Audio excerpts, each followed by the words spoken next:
Hello friends. Shashi Agarwal channel के अंदर मैं डॉक्टर शशि अग्रवाल वेलकम। और एग्जाम का सीजन है और इस वक्त कोई क्वेश्चन रिवाइज करवा दे तो बहुत ही एग्जाम की प्रिपरेशन अच्छी हो जाती है। उसी चीज को नजर रखते हुए we are going to revise two important question. How price and output is determined under monopolistic competition in the short run and the long run.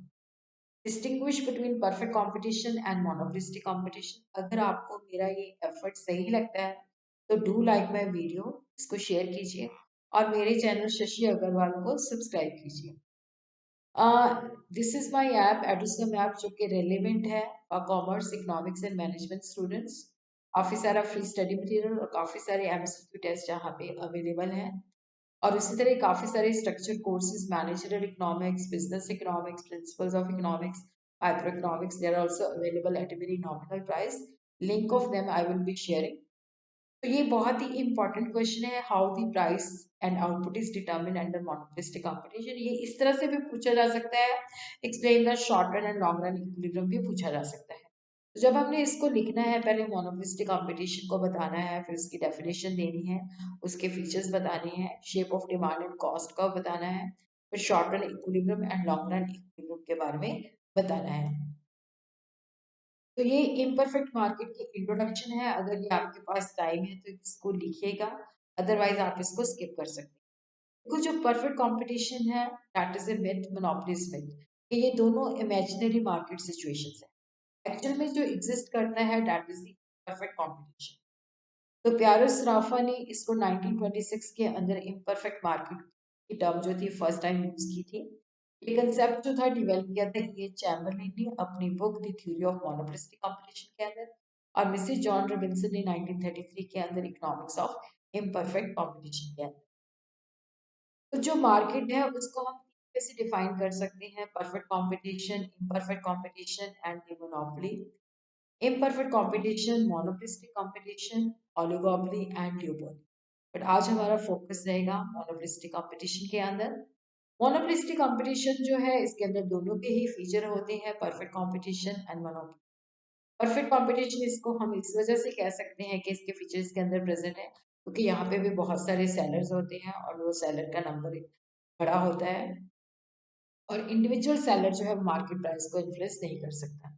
और इसको हम मोनोपोली इस वजह से कहते हैं क्योंकि हर एक फर्म ने जो प्रोडक्ट बनाया होता है उसकी रजिस्ट्रेशन करवाई होती है, वो ब्रांड कोई और यूज नहीं कर सकता। जैसे पेप्सी कंपनी है तो उसने पेप्सी को रजिस्टर करवाया हुआ है, तो पेप्सी कोई और यूज नहीं कर सकता।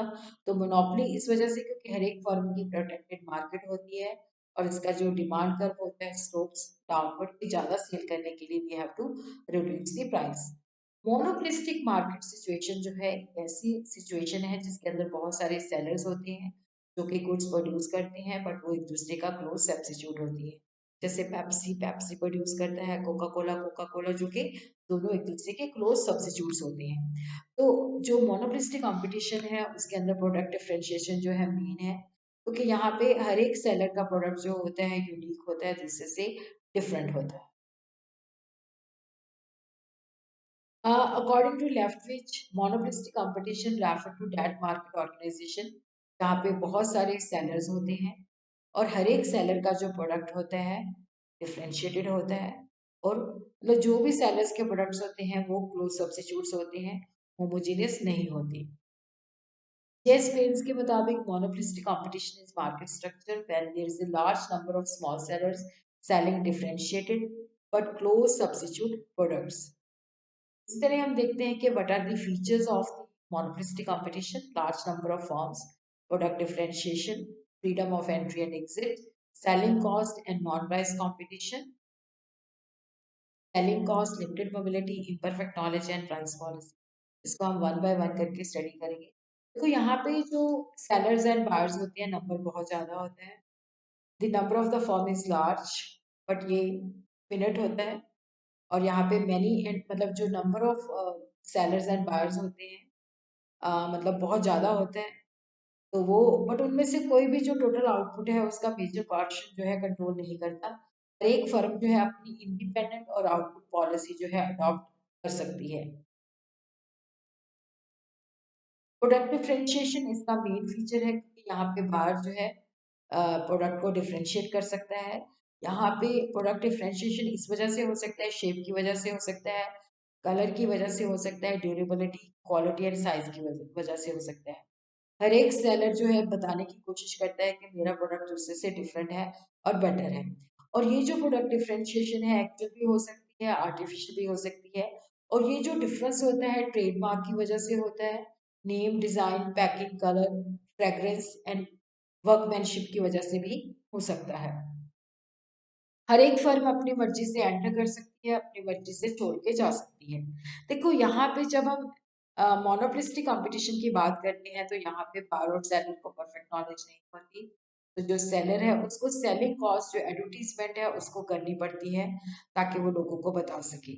तो spending of huge funds on the advertisement promote and push the sale of the product. तो यहाँ पे हर एक फर्म जो है उसका इंडिपेंडेंट प्राइस पॉलिसी होती है।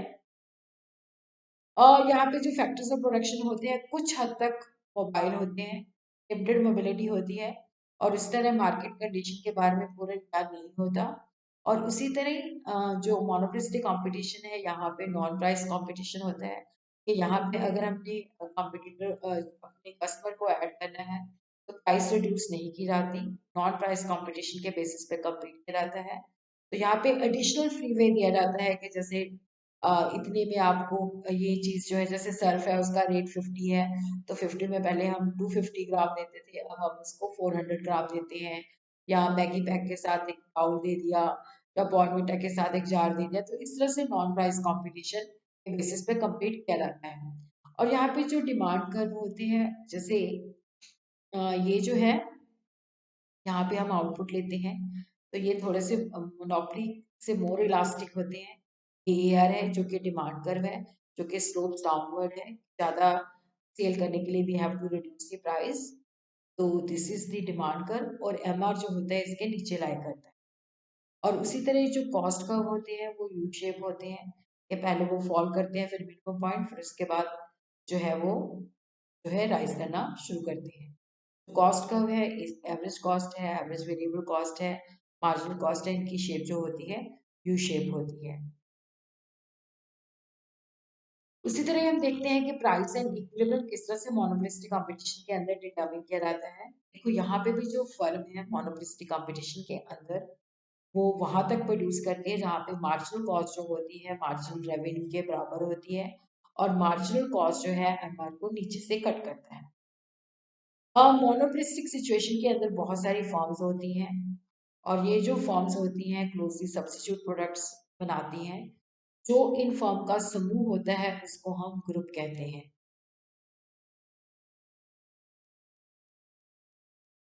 इक्विलिब्रियम ऑफ फर्म जो है शॉर्ट पीरियड और लॉन्ग पीरियड के अंदर। तो शॉर्ट पीरियड के अंदर जो फर्म है उसको सुपर नॉर्मल प्रॉफिट मिल सकता है, नॉर्मल प्रॉफिट मिल सकता है, मिनिमम लॉस हो सकते हैं। लेकिन लॉन्ग पीरियड के अंदर जो है नॉर्मल प्रॉफिट होता है। तो शॉर्ट पीरियड वो पीरियड होता है जिसके अंदर हम एग्जिस्टिंग प्रोडक्शन कैपेसिटी तक की प्रोडक्शन इंक्रीज कर सकते हैं और वहां पे हम वेरिएबल फैक्टर को जो है इंक्रीज करते हैं, फिक्स फैक्टर को हम चेंज नहीं कर सकते। शॉर्ट रन के अंदर जो हमारा इक्विलिब्रियम की कंडीशन जो है MC is equal to MR और एमसी जो है एमआर को नीचे से कट करे। तो शॉर्ट पीरियड के अंदर फर्म जो है सुपर नॉर्मल प्रॉफिट भी हो सकता है, नॉर्मल प्रॉफिट भी हो सकता है और मिनिमम लॉस भी हो सकता है। तो फर्स्ट सिचुएशन जो है सुपर नॉर्मल प्रॉफिट की है। यहाँ पे हम देखते हैं कि ये जो है इस तरह से देखो यहाँ पे आपने पहले आउटपुट लिखना है, यहाँ पे रेवेन्यू एंड कॉस्ट, ये ए आर है, ये एम आर है। उसी तरह ये जो है एवरेज कॉस्ट कर्व है। तो यहाँ पे हम देखते हैं कि ये जो मार्जिनल कॉस्ट है, तो एक बार मैं दोबारा से ड्रॉ करती हूँ, थोड़ा सा क्लियर हो जाएगा, बड़ा सा करके दिखाती हूँ। एक मिनट इसका ना खाली यहाँ पे पहले यहाँ पे बता देती हूँ।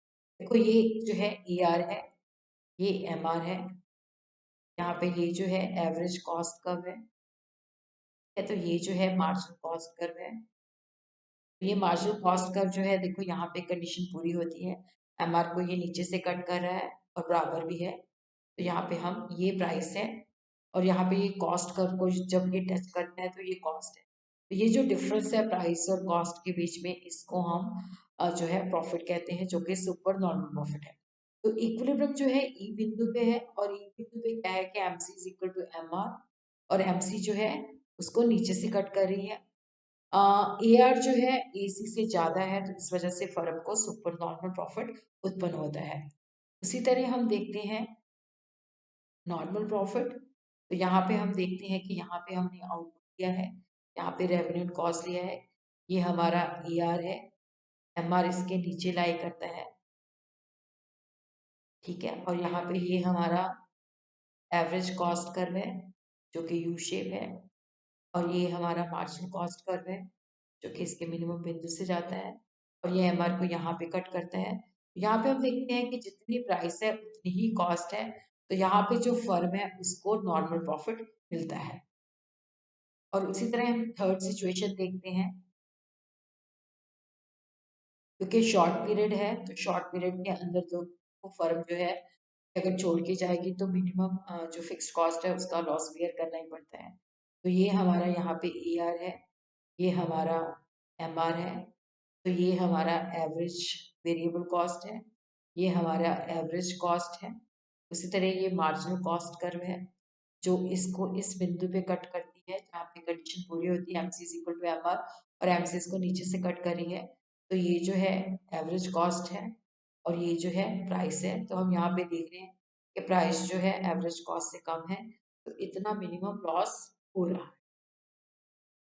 देखो लॉन्ग रन के अंदर क्या होता है कि मोनोपोलिस्टिक कंपटीशन के अंदर फर्म्स को नॉर्मल प्रॉफिट ही मिलता है। लॉन्ग रन पीरियड वो पीरियड है जिसके अंदर हर एक फर्म जो है प्रोडक्शन कैपेसिटी जितनी डिमांड है उसके मुताबिक चेंज कर सकती है। फर्म जो है साइज चेंज कर सकती है, प्लांट एंड मशीनरी का न्यू फर्म एंटर कर सकती है, पुरानी फर्म छोड़ के जा सकती है। देखो जब क्या होता है कि सुपर नॉर्मल प्रॉफिट होता है तो उस वक्त उसको देखते हुए बहुत सारी फर्में एंटर कर जाती हैं, सप्लाई बढ़ जाती है, तो धीरे धीरे जो सुपर नॉर्मल प्रॉफिट होता है वो नॉर्मल प्रॉफिट में कन्वर्ट हो जाता है। और उसी तरह अगर फर्म को लॉस लग रहा है तो बहुत सारी फर्में जो होती हैं छोड़ के चली जाती हैं, तो ये नॉर्मल प्रॉफिट के कन्वर्ट हो जाता है जो मिनिमम लॉस होता है। तो यहाँ पे जो कंडीशन ऑफ इक्विलिब्रियम है वो भी वही है कि M R is equal to M C और मार्जिनल कॉस्ट जो है एम आर को नीचे से कट करे। तो लॉन्ग रन के अंदर नॉर्मल प्रॉफिट ही मिलता है, लॉन्ग रन के अंदर एल एफ सी जो है एम आर है, प्राइस जो है एल ए सी की है और यहाँ पे जो प्राइस है वो एल एम सी से ज्यादा होती है। इस तरह हम देखते हैं, तो यहाँ पे हम देखते हैं कि किस तरह से जो लॉन्ग रन पीरियड है यहाँ पे ये जो है ई आर है और ये एम आर है और ये एम सी है, ठीक है। तो यहाँ पे कंडीशन है, तो यहाँ पे पूरी होती है M C is equal to M R, M C नीचे से कट कर रही है। यहाँ पे हम देखते हैं कि price is equal to average cost, तो यहाँ पे फर्म को नॉर्मल प्रॉफिट है। लेकिन यहाँ पे जो मोनोपोलिस्टिक कंपटीशन देखो ये जो है इसका मिनिमम पॉइंट है, तो यहाँ पे ऑप्टिमम प्रोडक्शन होती है बट फर्म पहले ही स्टॉप कर देती है, तो यहाँ पे इतनी जो है एक्सेस कैपेसिटी होती है।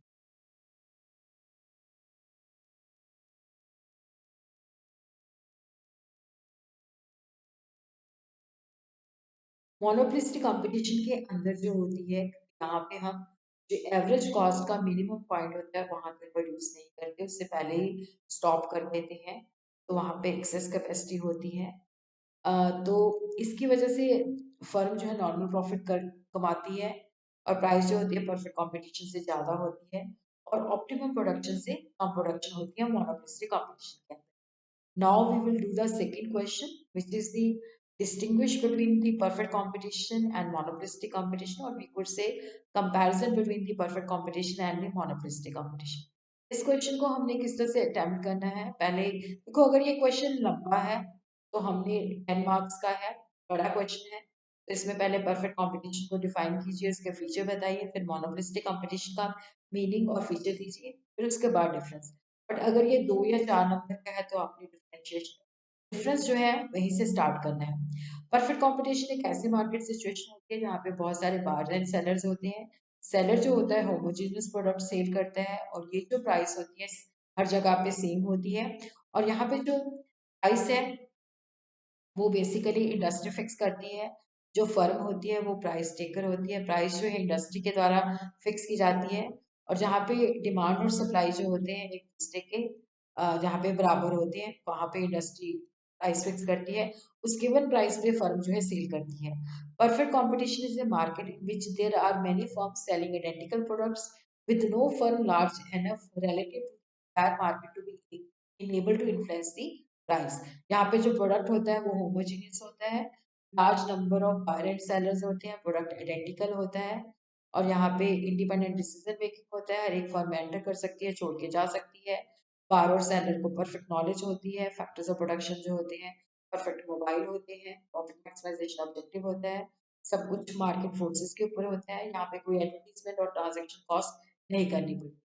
उसी तरह जो मोनोपोलिस्टिक मार्केट सिचुएशन है, देखो यहाँ पे क्या होता है कि जो मोनोपोलिस्टिक कंपटीशन है, यहाँ पे मोनोपोलिस्टिक के अंदर जो है जो बेसिकली एक ऐसे मार्केट सिचुएशन है जहाँ पे बहुत सारे सेलर्स होते हैं बट हर एक सेलर का जो प्रोडक्ट होता है दूसरे से डिफरेंट होता है। तो मोनोपोलिस्टिक कंपटीशन के अंदर जो है बेसिकली प्रोडक्ट जो होते हैं क्लोज सब्स्टिट्यूट्स होते हैं।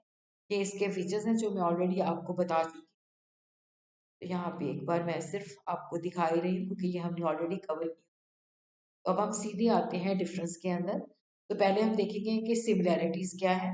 नंबर ऑफ फर्म दोनों के अंदर बड़ा होता है और दोनों के अंदर फर्म एक दूसरे के साथ compete करती हैं, दोनों के साथ फर्म जो है एक दूसरे को आसानी के साथ एंटर कर सकती हैं, एग्जिट कर सकती हैं और दोनों के अंदर शॉर्ट रन के अंदर super normal profit and minimum loss होता है। लॉन्ग रन के अंदर परफेक्ट कंपटीशन में भी नॉर्मल प्रॉफिट होता है और मोनोपोलिस्टिक कंपटीशन के अंदर भी नॉर्मल प्रॉफिट होता है। अब हम इनको कंपेयर करते हैं। देखो जो मोनोपोलिस्टिक कंपटीशन है इसके अंदर जो प्रोडक्ट होता है डिफरेंशिएटेड होता है, क्लोजली सब्स्टिट्यूट होता है। जैसे मैगी है, टॉप रमन है, तो ये एक दूसरे के क्लोज सब्स्टिट्यूट्स हैं। लेकिन परफेक्ट कंपटीशन के अंदर जो प्रोडक्ट होता है होमोजेनियस होता है। ए फर्म भी वही सेल करती है, बी फर्म भी वही सेल करती है और ये सब जगह पे हर एक सेम प्राइस पे अवेलेबल होता है। और उसी तरह मोनोपोलिस्टिक के अंदर हर एक फर्म की पॉलिसी होती है। लेकिन जो परफेक्ट कंपटीशन है यहाँ पे इंडस्ट्री प्राइस फिक्स करती है डिमांड और सप्लाई के बेसिस पे और फर्म जो होती है that is the price taker given price पे वो कितना सेल करती है। यहाँ पे जो एवरेज रेवेन्यू कर्व की शेप होती है वो इस तरह से होती है, डाउनवर्ड स्लोपिंग होती है, एमआर नीचे लाई करता है। लेकिन परफेक्ट कंपटीशन के अंदर एआर और एमआर की जो शेप होती है पैरेलल टू एक्स एक्सिस होती है और एआर एमआर के बराबर होता है। और परफेक्ट कंपटीशन के अंदर परफेक्ट नॉलेज होती है तो इस वजह से कोई सेलिंग कॉस्ट नहीं करनी पड़ती। लेकिन मोनोपोलिस्टिक कंपटीशन के अंदर ट्रांजैक्शन कॉस्ट होती है, सेलिंग कॉस्ट होती है, एडवर्टीजमेंट कॉस्ट होती है क्योंकि यहाँ पे लोगों को परफेक्ट नॉलेज नहीं होती। और उसी तरह क्या है कि देखो जो मोनोपोलिस्टिक कंपटीशन है इसके अंदर भी क्या होता है कि बहुत सारे बायर्स एंड सेलर्स होते हैं। परफेक्ट कंपटीशन के अंदर भी जो बायर्स एंड सेलर्स हैं बहुत ज़्यादा होते हैं। मोनोपोलिस्टिक कंपटीशन के अंदर जो लोग होते हैं उनको मार्केट के बारे में पूरी नॉलेज नहीं होती और परफेक्ट कंपटीशन के अंदर परफेक्ट नॉलेज होती है तो कोई ट्रांजैक्शन कॉस्ट, कोई ट्रांसपोर्ट कॉस्ट, कोई एडवर्टीजमेंट कॉस्ट नहीं होती। बट यहाँ पे मोनोपोलिस्टिक कंपटीशन के अंदर होती है। और यहाँ पे जो shape of the demand curve होती है डाउनवर्ड स्लोपिंग होती है। लेकिन परफेक्ट कंपटीशन के अंदर it is parallel to X axis. उसी तरह मोनोपोलिस्टिक कंपटीशन के अंदर जो प्रोडक्शन होती है वो एवरेज कॉस्ट के मिनिमम पॉइंट से पहले ही हो जाती है, ऑप्टिमम नहीं होती, एक्सेस कैपेसिटी होती है। लेकिन परफेक्ट कंपटीशन के अंदर ऑप्टिमम प्रोडक्शन होती है, एवरेज कॉस्ट के मिनिमम पॉइंट तक प्रोड्यूस किया जाता है।